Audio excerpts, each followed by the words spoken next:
O Instituto Nacional de Saúde da Mulher, da Criança e do Adolescente, Fernandes Figueira, da Fiocruz, acaba de completar 100 anos. Especializado em doenças raras e gestações de alto risco fetal, o IFF também se dedica às pesquisas científicas e formação de profissionais. No bate-papo de hoje, a gente vai conversar sobre os 100 anos do Instituto Fernandes Figueira. Nesse primeiro bloco do programa, nosso convidado é Antônio Meirelles, diretor do IFF. Antônio, que bom que você está aqui com a gente hoje, que prazer nessa celebração centenária do Instituto, né? É uma honra, né? Uma honra enorme estar diretor do Instituto Fernandes Figueira, eleito pelos meus pares, no ano em que o Instituto Fernandes Figueira completa 100 anos. E eu aproveito para parabenizar o Canal Saúde pelos seus 30 anos também. Olha só, dois marcos, né, importantes. Assim. Efemérides. Agora, 100 anos de história e nem todos esses anos parte da Fundação Oswaldo Cruz. Hoje um grande orgulho, né, da Fiocruz. Como é que foi essa história? O que você destacaria nesses 100 anos do Instituto? Você já está lá há mais de 30, né? É verdade. O Instituto Fernandes Figueira começou como abrigo Arthur Bernardes em 1924. E o próprio Fernandes Figueira era quem tomava conta do Instituto Fernandes Figueira, né? Que não era Instituto Fernandes Figueira. Ele veio a falecer em 1928 e a partir de 1940 o Instituto ganhou o nome dele. Em 1940 foi fundado também o Centro de Estudos Olinto de Oliveira, que vai fazer 85 anos ano que vem, que trazia pessoas de fora, então era uma efervescência científica. O Instituto Fernandes Figueira já tinha um protagonismo, mas ele aumenta muito o seu protagonismo a partir de 1970, quando ele, devido às pesquisas de uma mulher, doutora Aparecida Garcia, de renome internacional sobre a doença fetoplacentária, sobre as doenças fetoplacentárias, as pesquisas dela têm muita relevância e aí o Fernandes Figueira vai para dentro da Fiocruz, a partir de 1970.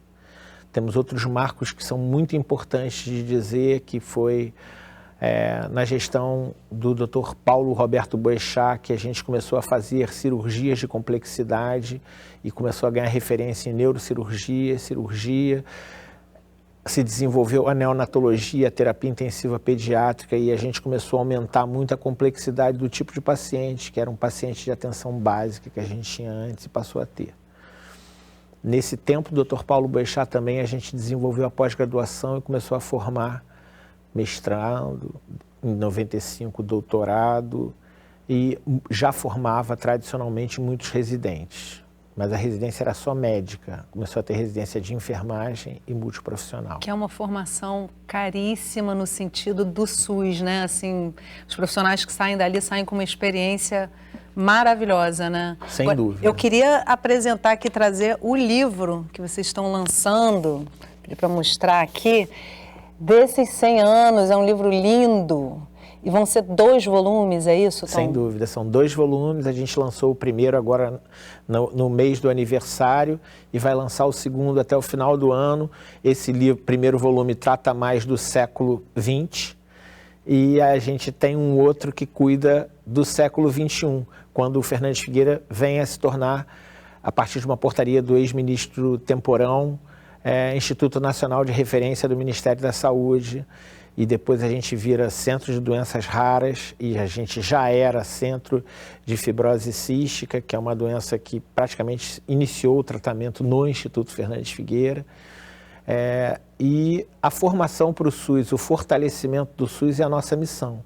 Trabalhar junto à Fiocruz, fortalecendo a Fiocruz, fortalecendo o SUS, é o trabalho do Instituto Fernandes Figueira. Antes da gente começar a gravar, você estava me contando uma história interessante, curiosa, a respeito do massacre de Manguinhos, a ditadura militar e a fusão, a entrada do Instituto na Fiocruz naquele momento histórico, assim. Queria que você trouxesse um pouquinho isso, porque é super interessante, um momento de crise, né, assim, na época, como é que foi essa O Instituto Fernandes Figueira passou por alguns momentos de maior brilho, como a gente pôde destacar, e de momentos de crise, como é muito comum nas instituições públicas, ainda mais instituições tão longevas, né? E no período da ditadura militar, no final dos anos 60 e nos anos 70, o Fernandes Figueira vai para dentro da Fiocruz e A gente não tem muita clareza de se essa intenção era fortalecer a Fiocruz e o Instituto ou se era minguar instituições públicas num período em que o público não estava sendo tão valorizado, né? Então, essa fusão, que acabou dando muito certo, a gente não sabe se a intenção era das mais republicanas, né? E qual é o público que chega ao Instituto, né? Ele não é só um público carioca, né? Vem gente de outros municípios que sai de outros estados, né? Um instituto a maioria de das pessoas, até pela colocação geográfica, é do município do Rio de Janeiro, do Grande Rio, do estado do Rio de Janeiro. Mas chega gente do Acre, do Pará, do interior de Minas, do Nordeste, do Centro-Oeste. A gente já recebeu crianças, especialmente dos povos originários, que vieram do Pará e vieram fazer tratamentos no Instituto Fernandes Figueira.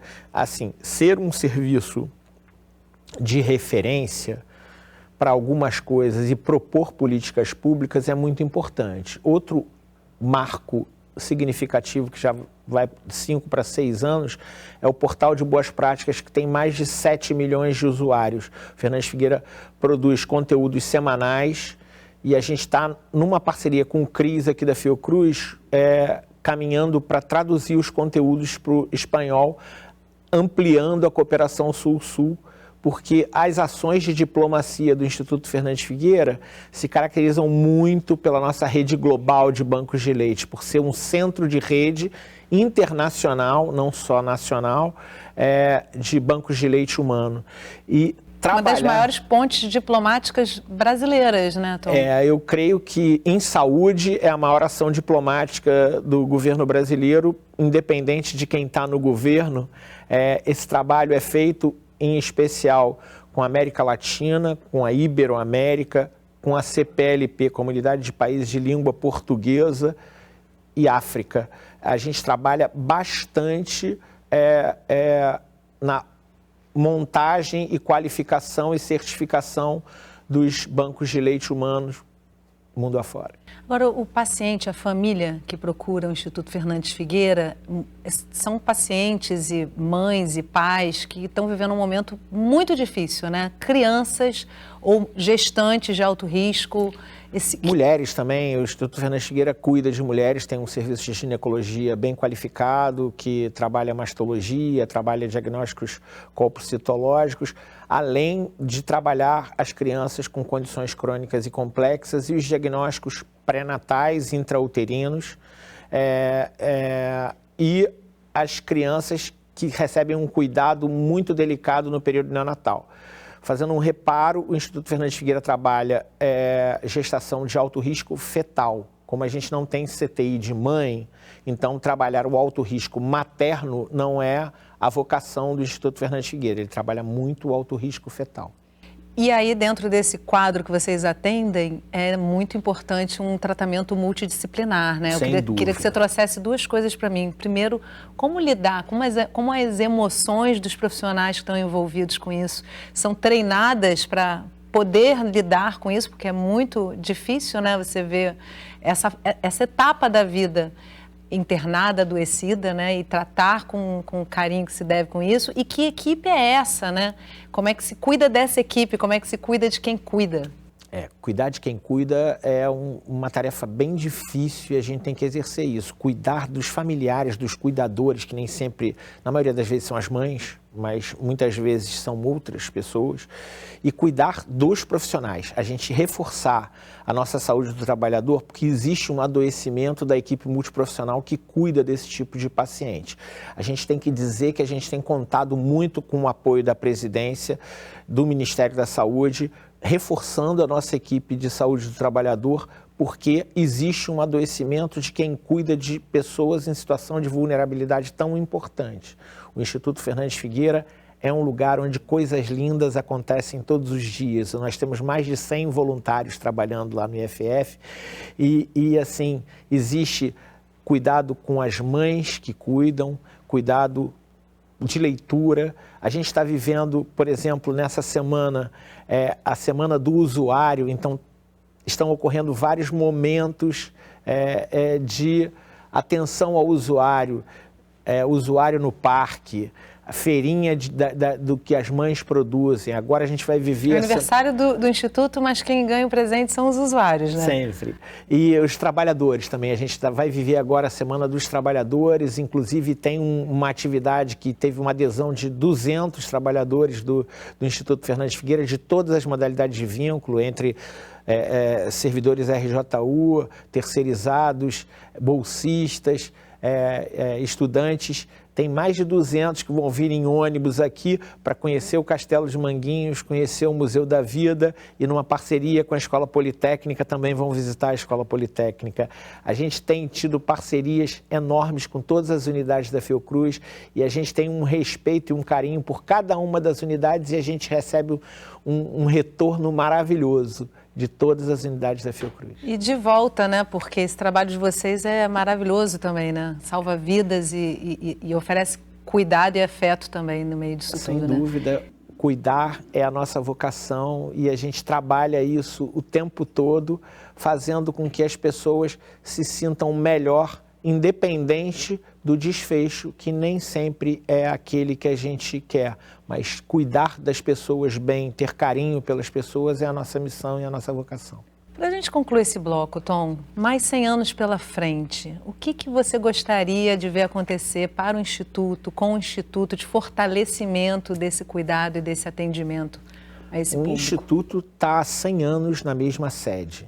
Ele precisa de uma sede nova, porque a gente tem mais para entregar. O maior patrimônio que o Instituto tem são os trabalhadores, as pessoas que trabalham lá e trabalharam e fizeram essa história, fazem e farão essa história.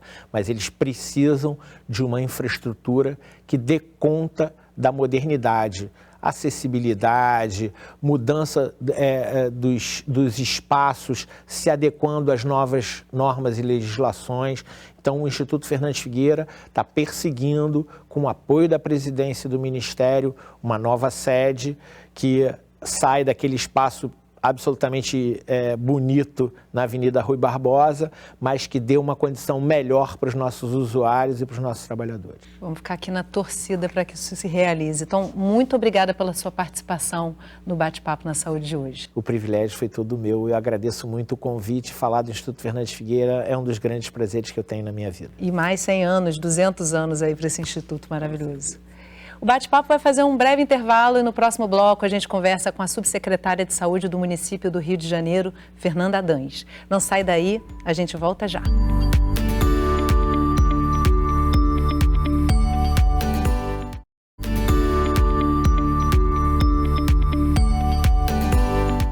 Bate-Papo na Saúde está de volta para a gente conversar sobre os 100 anos do Instituto Fernandes Figueira. Nesse segundo bloco, a gente conversa com a subsecretária de Saúde do município do Rio de Janeiro, Fernanda Adães. Fernanda, que prazer estar com você aqui com a gente. A gente, no primeiro bloco, conversou com o diretor do Instituto, o Tom, e ele falou um pouco dessa relação com o município, super importante. Como é que é essa relação e qual a importância de ter um instituto centenário prestando esse serviço no município do Rio de Janeiro, ainda que ele seja nacional, né? Vem gente de outros municípios, de outros estados, mas ele está aqui, entre os nossos, né? Olá, Yasmin, olá a todos. É com muita satisfação a gente está aqui participando desse evento, né, em festividade ao centenário do IFF. Eu diria que o Instituto ele é fundamental, né, para a cidade do Rio de Janeiro. Ele contribui tanto num tripé que eu diria de formação, assistência e pesquisa. Do ponto de vista da formação, a gente tem uma contribuição extremamente relevante na formação de grandes especialistas para o Sistema Único de Saúde. Então, a gente tem geneticistas sendo formados de alto gabarito técnico, neonatologistas, pediatras, ginecologistas. Então, é uma contribuição para a força de trabalho do SUS de grande relevância, né?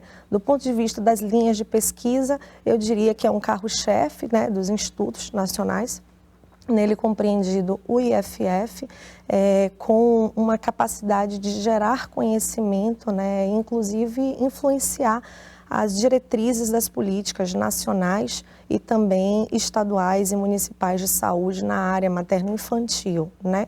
E, por fim, a grande relevância que eu falo enquanto gestora pública, né, do sistema de saúde municipal, que é a prestação direta de serviços. A gente tem uma instituição de grande relevância na prestação direta, então, atuando no dia a dia da execução de serviços de saúde no eixo materno-infantil, colocando e agregando muita qualidade na execução dos serviços, né? Então, podendo influenciar positivamente nos nossos indicadores da cidade, tanto de mortalidade materna quanto de mortalidade neonatal, né? Então, eu elencaria assim, esses 3 eixos como os de grande relevância do Instituto para a cidade do Rio de Janeiro. E você trouxe uma enormidade de trocas aí importantes para a saúde pública aqui no município, né, Fernanda? Eu queria aprofundar um pouquinho em cada uma delas, né? Primeiro falando da formação profissional, porque o Instituto ele tem uma vocação para média e alta complexidade, mas, no entanto, impacta diretamente na atenção básica quando promove essa formação desses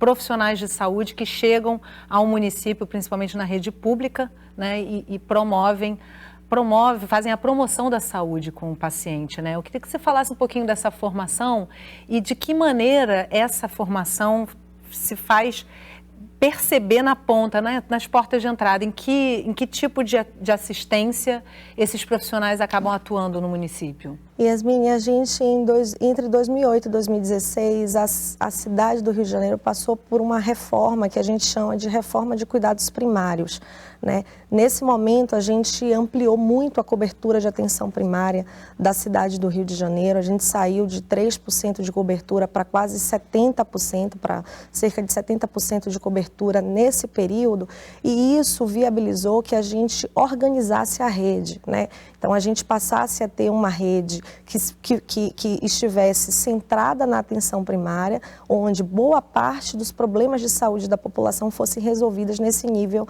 de atenção. E nesse momento, com esse novo desenho, a partir de uma atenção primária forte, a gente conseguiu atribuir que as instituições de excelência, né, os hospitais terciários, arcassem com a alta complexidade. Então, a gente descentralizou boa parte da atuação de baixa complexidade que esses institutos faziam, né? Então, eu lembro que em 2014 a gente estruturou o primeiro contrato, o primeiro instrumento contratual do IFF, onde a gente estabeleceu ali regras do que caberia ou não o instituto resolver, né? Então, boa parte dos pacientes de baixa complexidade que até então o Instituto atendia foram devolvidos para a atenção primária de maneira segura, de maneira referenciada, deixando o Instituto com uma visão, né, de alta complexidade, e, portanto, capaz de focar a sua atenção, né, a esse nível de atenção. Isso ajudou muito a gente também no processo de formação, né, e do próprio desenho da residência. Então, hoje a gente tem residentes do IFF, né, em várias áreas, rodando em unidades de atenção primária, rodando em maternidades de risco habitual, né? Então, para ter uma visão, para melhorar essa visão geral da rede de atenção, e, portanto, a integração, né, do Instituto à Secretaria Municipal de Saúde. E aí é interessante também pensar na questão do aleitamento materno, né, assim, que é tão importante para a atenção à saúde do bebê, principalmente, mas também da mãe, né, e que o Instituto faz todo um processo não só de auxílio a essa mãe, mas também de recebimento de doações, distribuição. Como é que isso funciona em termos de direcionamento desses pacientes que chegam na porta de entrada da atenção primária e básica da saúde? O IFF é hoje um centro, né, de referência nacional no aleitamento materno e na próprio leite humano, né, na capacidade de processar, coletar, processar, estocar e distribuir leite humano. O fato de a gente ter o IFF na cidade do Rio de Janeiro nos permitiu uma curva de aprendizado que viabilizasse a gente implantar bancos de leites próprios em maternidades municipais também. Então, esse aprendizado e esse matriciamento que o IFF viabilizou na cidade fez com que a gente tivesse capacidade, né, de construir 7 bancos de leites em maternidades municipais, ampliando aí, né, a disponibilidade desse alimento, que é um alimento fundamental, né, tanto para os bebês prematuros como os bebês de baixo risco, e que viabilizam, né, a nossa redução dos indicadores de mortalidade neonatal, por exemplo, né? Então, hoje, 7 das nossas maternidades já têm bancos de leite próprio, matriciados pelo IFF, e as outras 4 possuem realizam a coleta de leite, cujo processamento, estocagem e distribuição é feito também pelo IFF.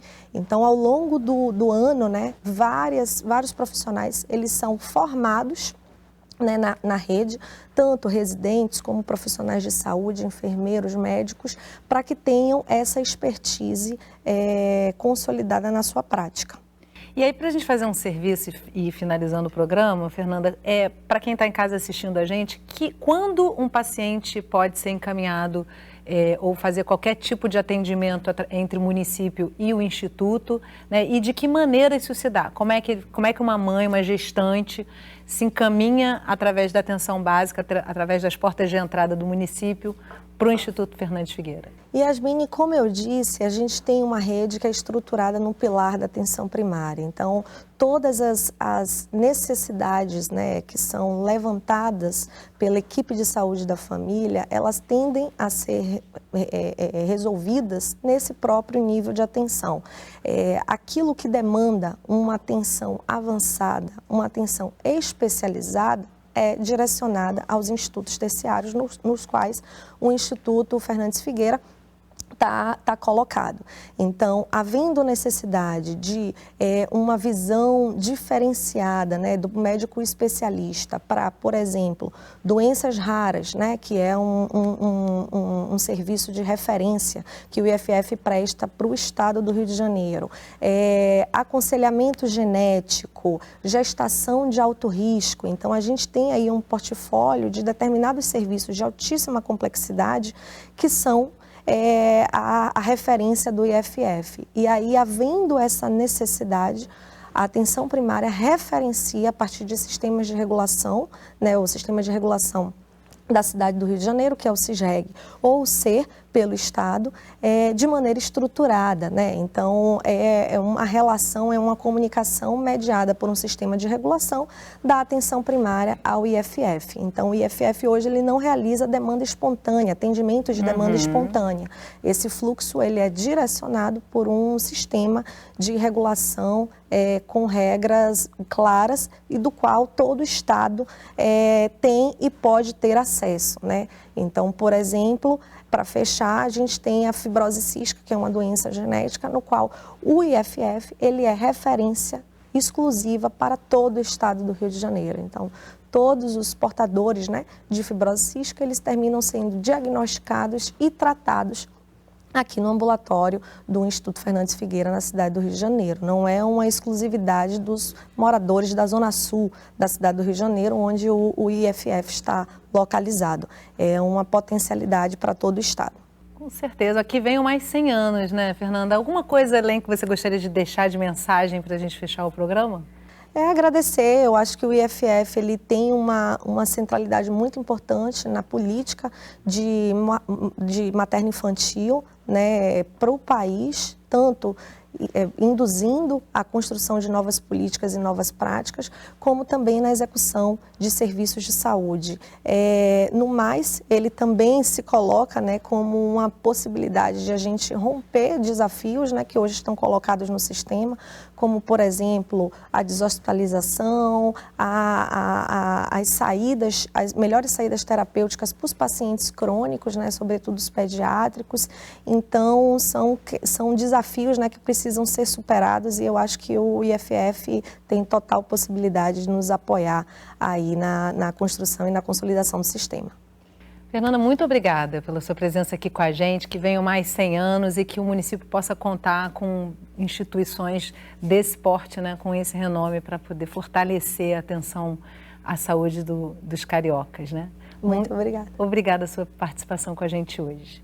O Bate-Papo na Saúde de hoje termina aqui. Obrigada a você que acompanhou a nossa conversa. A gente se vê aqui pelo Canal Saúde há 30 anos, sempre com um assunto relevante para você. Tchau!